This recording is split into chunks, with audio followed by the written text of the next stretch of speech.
മമ്മൂട്ടിയുടെ കളങ്കാവൽ പടം കണ്ടിട്ട് വന്നിരിക്കുകയാണ്. തിരുവനന്തപുരം ജില്ലയിലെ കാട്ടക്കോണം എന്നൊരു സ്ഥലത്ത് ഒരു വർഗീയ കലാപം നടക്കുന്നു.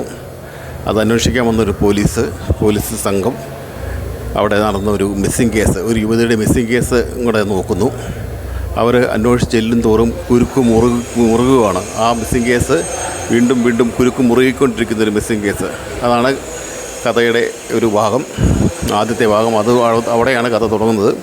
കൊള്ളാം, കുഴപ്പമില്ല. എന്ന് വെച്ചാൽ എല്ലാവർക്കും സംശയം വിനായകനാണോ മമ്മൂട്ടിയാണോ നായകൻ. കഥാനായകനാണ് നായകൻ, കഥയിലെ നായകനാരാ, അവനാണ് നായകൻ. അതാണ് മമ്മൂട്ടി തന്നെയാണ് കഥയിലെ നായകൻ, മമ്മൂട്ടി തന്നെയാണ് നായകൻ. കൊള്ളാം, കുഴപ്പമില്ല കേട്ടോ. എന്ന് വെച്ചാൽ ഒരു നമുക്ക് ഇൻട്രസ്റ്റിംഗ് ആയിട്ട് തോന്നും. ഒരു ഡോക്യുമെൻ്ററി സ്റ്റൈലൊക്കെയാണ് ഇൻ്റർവെല്ലൊക്കെ വരെ നമുക്ക് തോന്നുന്നത്. പക്ഷേ ഇൻ്റർവെൽ കഴിയുമ്പോൾ കഥ വേറൊരു രീതിയിലേക്ക് മാറുകയാണ്. നമ്മുടെ സൈനൈഡ് മോഹൻ്റെ അല്ലാതെ ഒരു കഥയിലേക്ക് മാറുകയാണ്. കുഴപ്പമില്ല, മമ്മൂട്ടി നന്നായിട്ടുണ്ട്, വിനായകൻ അതിലും നന്നായിട്ട് തന്നെ ചെയ്തിട്ടുണ്ട്.